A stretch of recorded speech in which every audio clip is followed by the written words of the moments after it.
will have access to it if they could not make it today.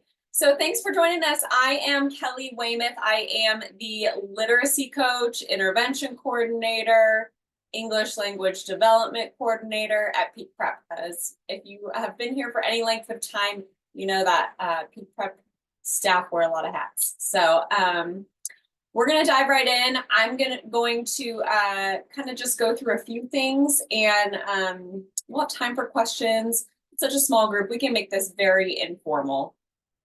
Let's see. Let me go back here. So a little bit about me. This is my 15th year in education, my second year at Peak. I was a literacy coach in Tennessee for about 7 years. And I love teaching reading. These are two of the books that I'm currently reading. So if anyone needs a little recommendation, not for kids, but for adults. And I have two boys who one is a voracious reader and one is a very reluctant reader. So I have, on the parenting side, a little bit of everything in our house when it comes to reading. Tonight, we're going to cover a couple different areas. We'll cover some general concepts related to early literacy. What are some of the building blocks of learning to read? And then what kind of skills do our students need or our kids need in order to be successful readers as they continue on? And then the other part is really hopefully some strategies, some tips, some little activities, games. I have lots of links in here, things that you can do at home very informally with your kid, with your child. And we'll have time for questions at the end, but since this is such a small group, if you want to put questions in the chat, if you want to unmute, you can do it all. Yeah, we can make, we could do whatever we need to tonight. I'll let a few more people in. And if you didn't already get the slide deck, it is in the chat. I'm sharing it here, but then again, of course, you are welcome to access the slide deck. It will make it easier to get some of the links up on your screen as well when we get there. So that's where we're going to go tonight. We should be done within, I would think, 25 minutes, even with questions. We'll make this super quick. I know you guys have busy lives and lots going on at home, so I appreciate it. Thanks for being here.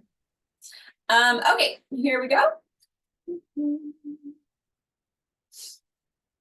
So my first and foremost rule, life lesson, philosophy to live by is to read to your child every day. And of course, I don't read to my child every day, but I try to. I see Camila. Hi, Camila.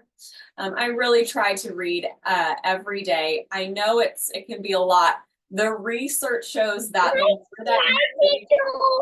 Hey, Camila. It's good to see you. I got to keep you muted, okay? So everybody else can hear. And the difference in language for students who have been read even just one book a day is just massive by the time kids are 5 years old. So here's just a couple tips, pointers, things to do to make reading enjoyable at home. Find a time, a space in your schedule to read to your child. And I mean, it could be a book, but it could be a magazine, a comic book, ingredients on a cereal box, really anything. Just read to your child. It could be so silly. And I always love pairing reading with cozy things or a comfortable space or a favorite snack. Associate reading with positive things as much as you can. Maybe a stuffed animal or something that your child really loves to cozy up with. And then of course, I love our local library, and I put the link in here, which again, you can find on your copy of the slide deck to find your closest library to you. We're going to talk, I'm going to give you a lot of digital versions, digital books, digital links to ebooks and audiobooks, but really the research shows that a physical book really is irreplaceable when students are learning to read. So find your closest library. I guarantee there's a librarian who can make some recommendations, but really when you're checking out books with your child at the library, let them choose. As long as it's age appropriate, I don't put any parameters on what books you want to check out. And then this one is convicting for me, but lead by example. Children are more likely to pick up a book if they see you pick up a book. And I've even had to really kind of check myself on this recently. I like to listen to a lot of audiobooks. So I don't read as many physical books and have kind of had to be like, I need to read some physical books just so my kids see me reading. They see what it looks like to set aside time and pick up a book. And then I'm just going to throw this note in here. We're not going to cover kind of concepts of print tonight, but that is one of those early kind of TK, pre-K reading skills that we really want students to know. We want them to know what a front cover is, a back cover, that we turn the pages like this, that we read from left to right, top to bottom. So when we pick out a physical book, have your child, hand your child and tell them to open it and see if they can know which way the book goes. And of course, you can point out things like the author as well. This is a very big, crazy diagram, but this is basically just talking about all the things that go into learning to read. And as you would imagine, it's pretty complicated. There's a lot that goes into learning to read. For our purpose tonight, because this is just geared toward TK through third grade, kind of those early readers, we're really focusing on kind of the word level part of reading. So we're going to look just at a few of these components, but know that reading involves a strong vocabulary. It involves lots of language and syntax and knowing a lot of background information. These are maybe some of the higher order skills. We're just not going to touch on those today. So we're really going to focus in on some of these early word recognition skills. And we're going to kind of talk about two different areas. The first one is phonemic awareness. And I always like to think of phonemic awareness as not looking at anything. I think when we think about reading, we think about looking at something. We think about looking at a book, at letters, at pictures.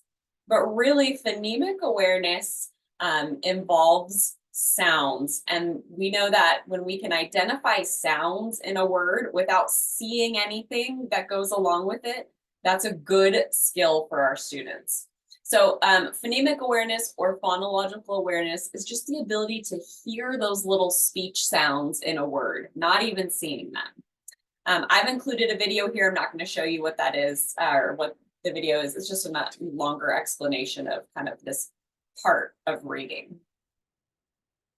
And these are really, practicing this is actually really easy. You don't need any materials, you don't need letter cards, you don't need pictures, you really need nothing because this is kind of a speaking and listening, or these are speaking and listening activities.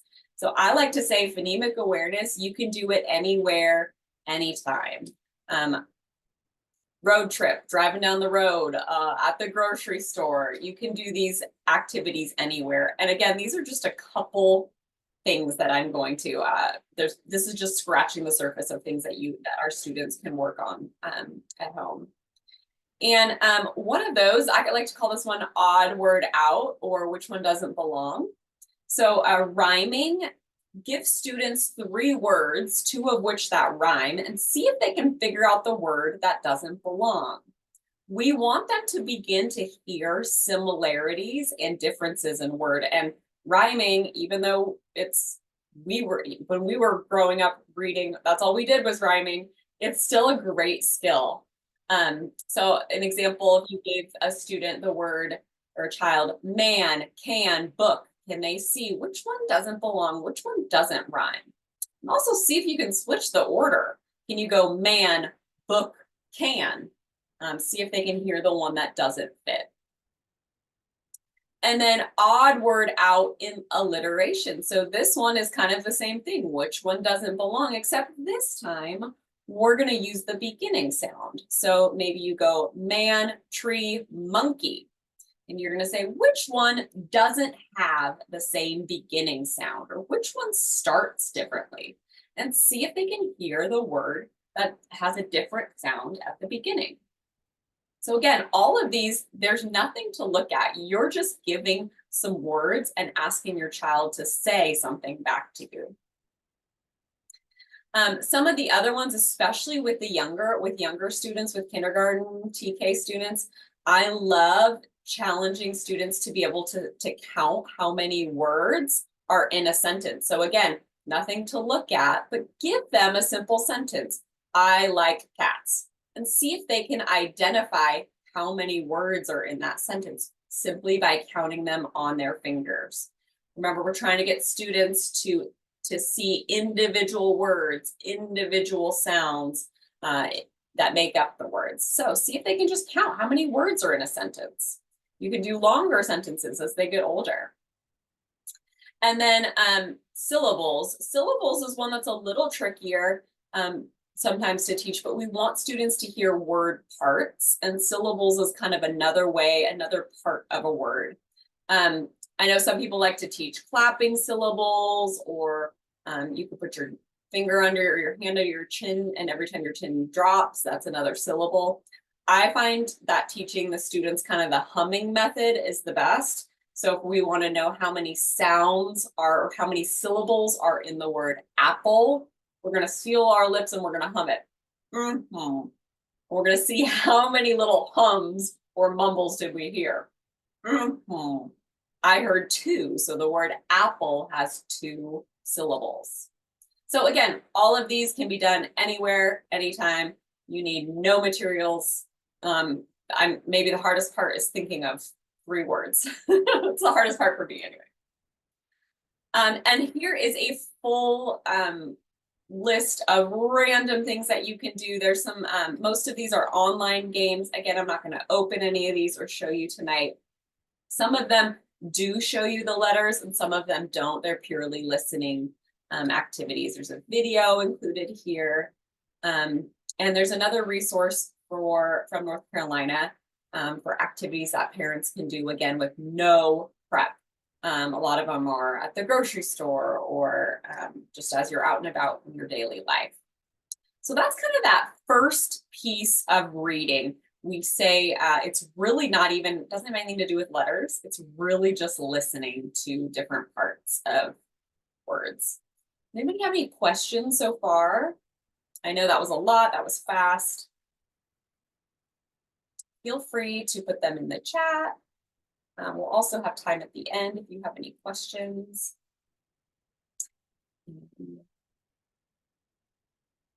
If not, we will keep rolling.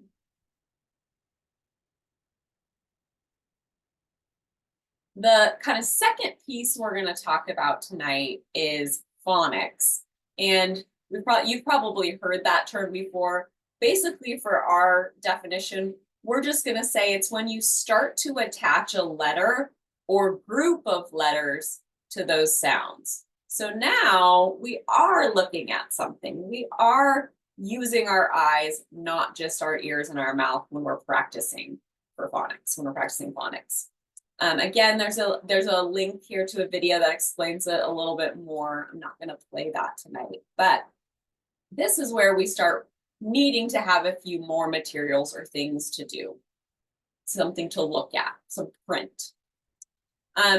Some things that we can do can be looking at and blending letters and sounds together. So we can do this when you're in the grocery store. Maybe you see 2 letters on a bag. It doesn't even have to be a whole word, maybe like chip, and you're just looking for some sounds. So there's some examples here. Again, more links. One of the things that I often see with some of our students is as they are learning their letter sounds, they start to know them, but maybe not super quickly. And we really want our students to know the sounds that the letters make. And we want it to be kind of automatic, where they don't have to think of a word that starts with that. So if we're doing like, oftentimes I will see students when we're working on letters and they're like, oh, octopus, oh, ah.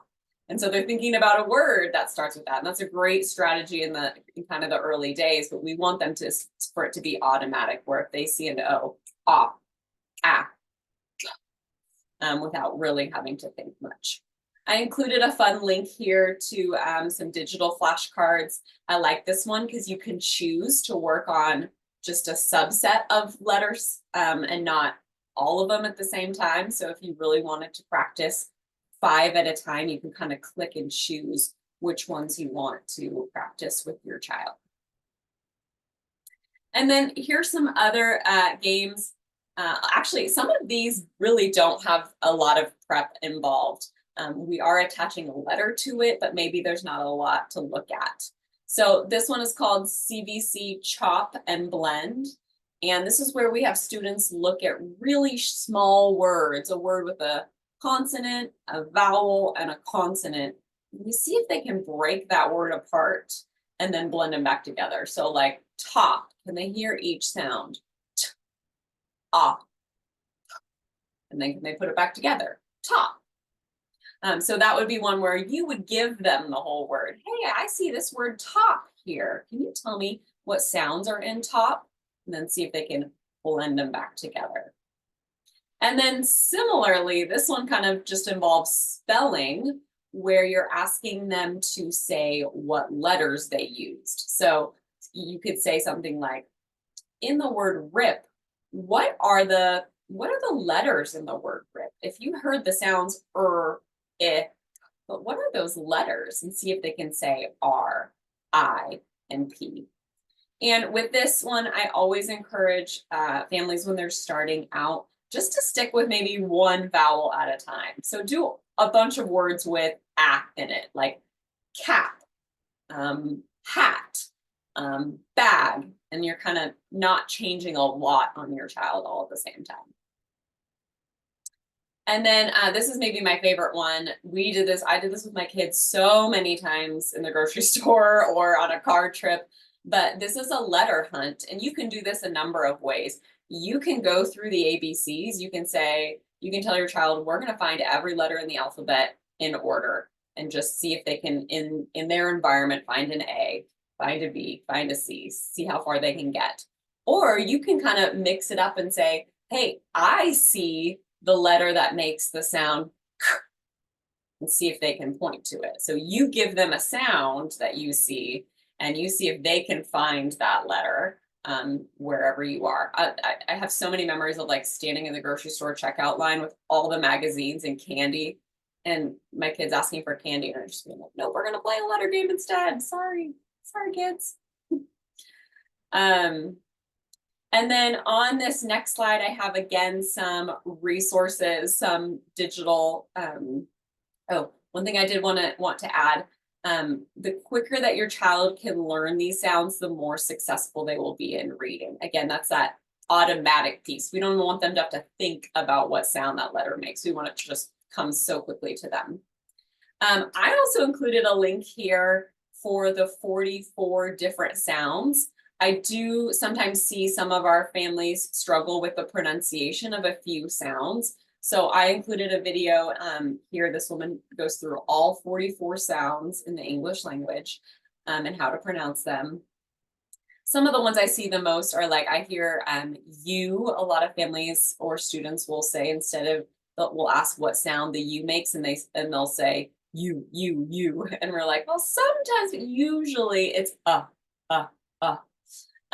So, and there's a few like that, maybe just it's, for me, it's sometimes helpful to review those, make sure I'm, I don't know, not saying something with a Tennessee accent or something.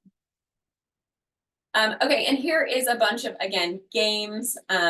These are links to totally free games. There's a sandbox search where kids dig for letters or words that begin with a certain letter, pictures.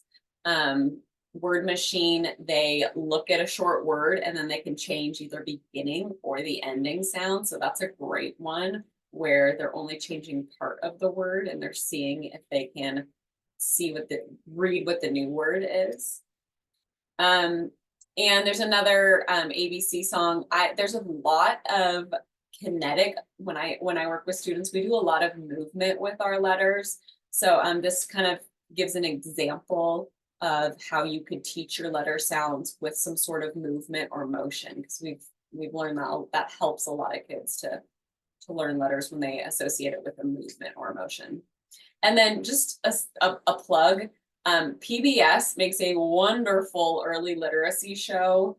And it can be viewed on, you don't have to have a television, you don't have to have cable. You can go to the PBS website. I linked it here as well. But you don't have to have any subscription or anything. It's totally free. The show is called Reading Buddies, and I believe there's 3 seasons, and they kind of get more complex as the seasons go. So season 1 kind of starts with letter sounds, and then it gets into bigger kind of letter like combinations. So I always suggest to families like, hey, make this your screen time today instead of YouTube. See if you can get your kid to watch a Reading Buddies episode. And then I went ahead and included quite a few online libraries, with the caveat that reading a physical book, especially for a young learner, is going to be very important. I think when students get older and they understand how books work, when they kind of start to understand those concepts of print, it's maybe not as important when we get into the upper elementary grades and middle and high school.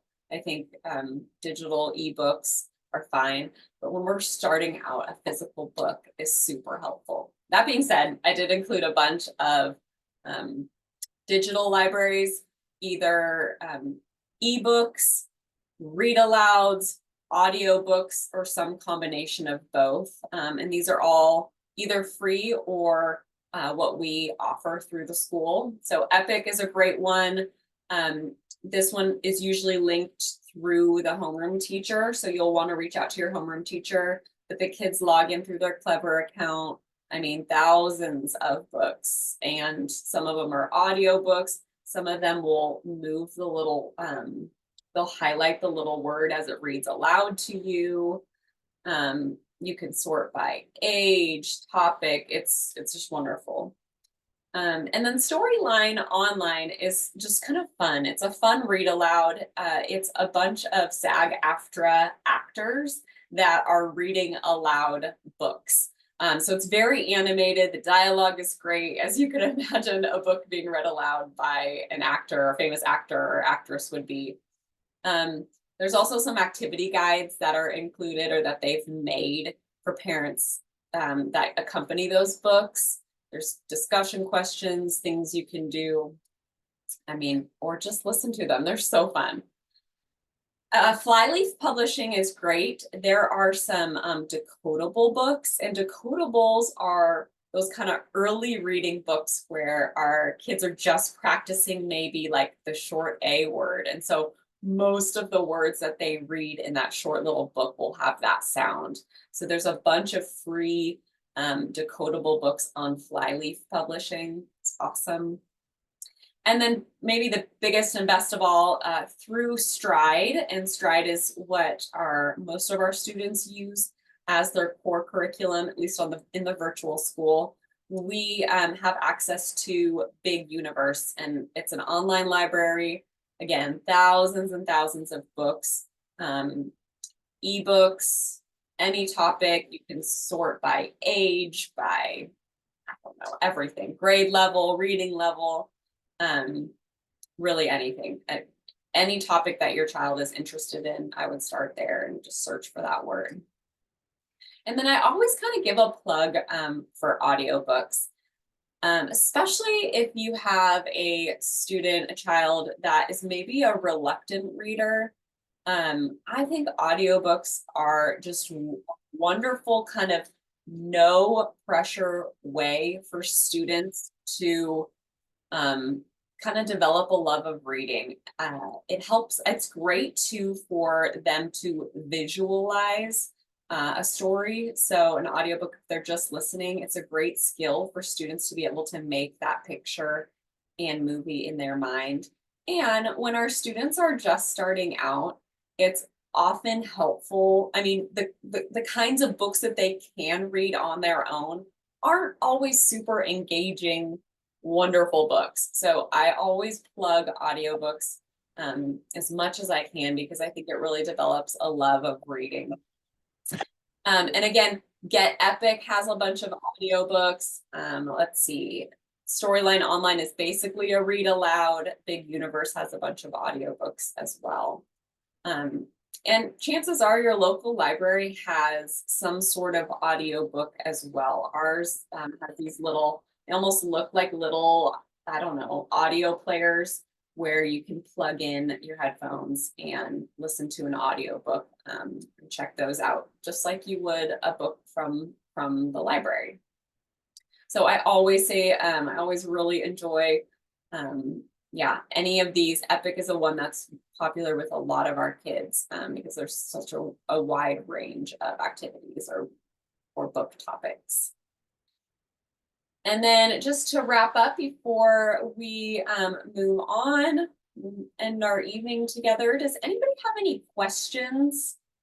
If you joined us late, I went ahead and put the link in the chat, and I'll drop it one more time just in case you got kicked out, to our to this presentation. Again, a lot of the links that are in this presentation you'll have to access through the Google Slides. Yeah, any questions?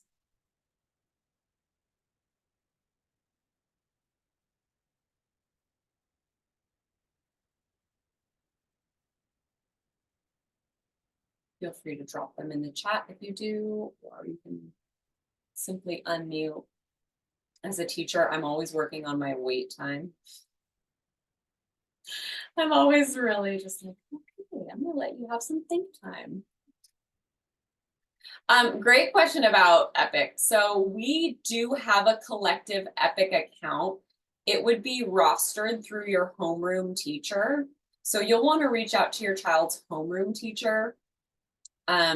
They will be the one probably to set your child up.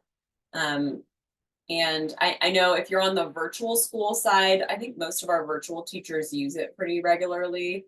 The kids can access it through Clever.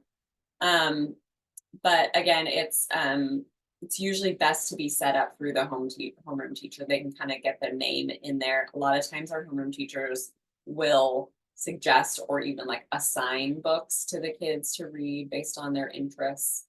So yeah, I will say with Epic, because we have a school membership, Epic does restrict their hours between, I think it's 7 and 3 Pacific time. So just know that they do want, if your child wants to read an Epic book after 3 p.m., they're making the assumption that your child is at home after school and they want a parent to buy a subscription plan, basically. But between the hours of 7 a.m. and 3 p.m., they are deemed as being at school, and so they can just access what we have access to. Yeah, so Nicole, I would reach out to your child's homeroom teacher, and then likely they'll reach out to me if they haven't set up Epic yet, but we do have it as a full school. I do believe it's free for teachers to set up, even if our school doesn't have it. And you have to have an education email, a .edu to set it up. But yeah, definitely reach out to your homeschool teacher. Other questions?